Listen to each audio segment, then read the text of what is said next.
Hello viewers, welcome back to MPTech online channel.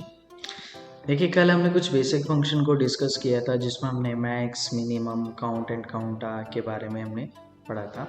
आज हम क्या करेंगे, एक फंक्शन होता है इफ़, उसके बारे में डिस्कस करेंगे कि इफ़ फंक्शन को हम कैसे यूज़ करते हैं, जो कि एक कंडीशन बेस्ड में फंक्शन यूज़ किया जाता है।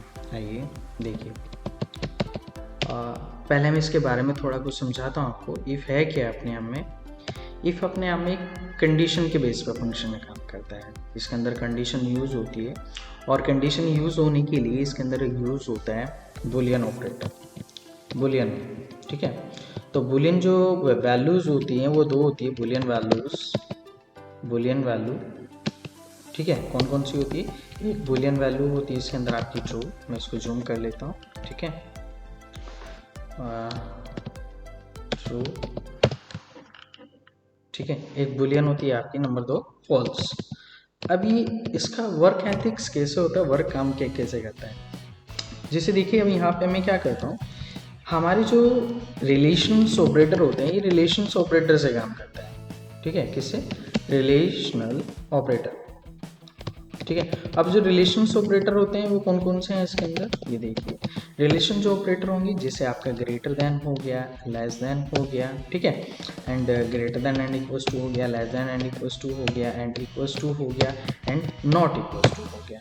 तो ये हमारे इसके अंदर रिलेशंस ऑपरेटर होते हैं। फॉर एग्जाम्पल, अगर मैं क्या करता हूँ 5 ग्रेटर देन 3, तो आप बताइए क्या इतना लॉजिक ठीक है?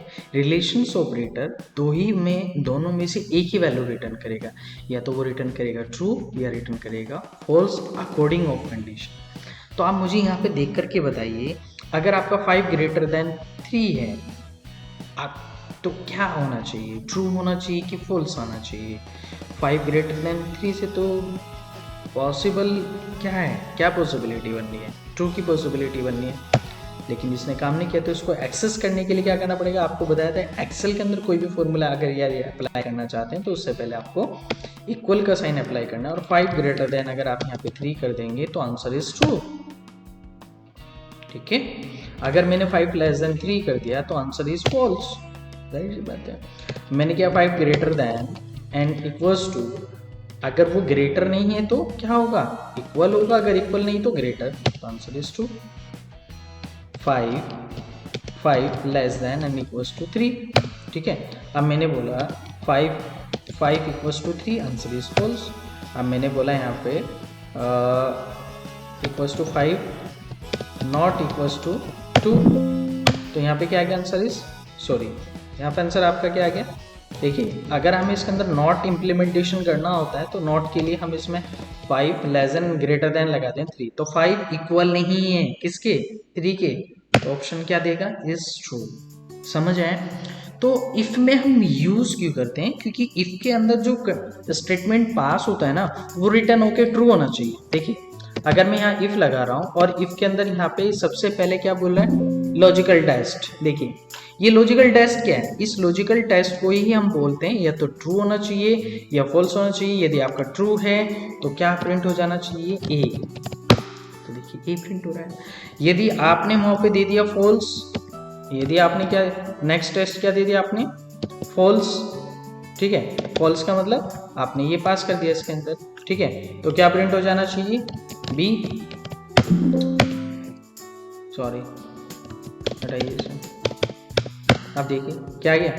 अब इसको हम कंडीशन के बेस पे से देख सकते हैं। हमने ले आया यहाँ पे इफ, और इफ के अंदर पैराथेसिस यूज किया, इसको बोलते हैं पैराथेसिस। हमने कहा 5 ग्रेटर देन है 3 से, तो उसे क्या प्रिंट कर देना चाहिए? उसे प्रिंट कर देना चाहिए कोड। क्या प्रिंट कर देना चाहिए? कोड। तो आप मुझे ये बताइए, क्या ये वाली कंडीशन ट्रू है? अगर मैं 5 ग्रेटर देन 3 कर रहा हूँ तो इसका मतलब क्या है? Condition is true. अगर कंडीशन ट्रू है तो क्या आना चाहिए? कोड। अगर ये नहीं है तो क्या आना चाहिए? लॉजिक।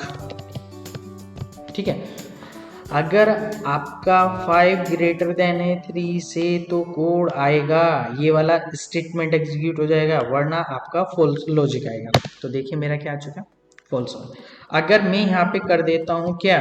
5 लेस देन 3, अब मुझे बताइए क्या 5 लेस है 3 से? नहीं, यहाँ पे कंडीशन क्या हो चुकी है? फॉल्स। तो कोड ना चल के आप कौन सा कॉन्सेप्ट, कौन सा स्टेटमेंट प्रिंट होगा? लॉजिक। चाहे तो इसको सेल एड्रेस से भी कर सकते हैं। कैसे? देखिए आइए सेल एड्रेस से करके दिखाता हूँ। मैंने कहा 5 और यहाँ पे 3 और फिर मैंने इसके बाद यहाँ पे बोला इफ यदि आपका E1 ग्रेटर है F1 से तो मैं क्या प्रिंट हो जाना चाहिए आपको? कोड, वरना क्या प्रिंट हो जाना चाहिए? लॉजिक। ठीक है, और एंटर कर दीजिए।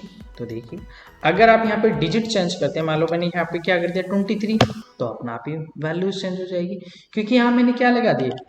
कंडीशन लगाई है। तो हम इसको इस तरह से यूज कर सकते हैं, एक तरीके से और यूज कर सकते हैं। देखिए हमने बोला इफ यदि आपका E1 ग्रेटर है F1 से तो मुझे क्या प्रिंट कर देना चाहिए? उसे प्रिंट कर देना चाहिए माइक्रोसॉफ्ट।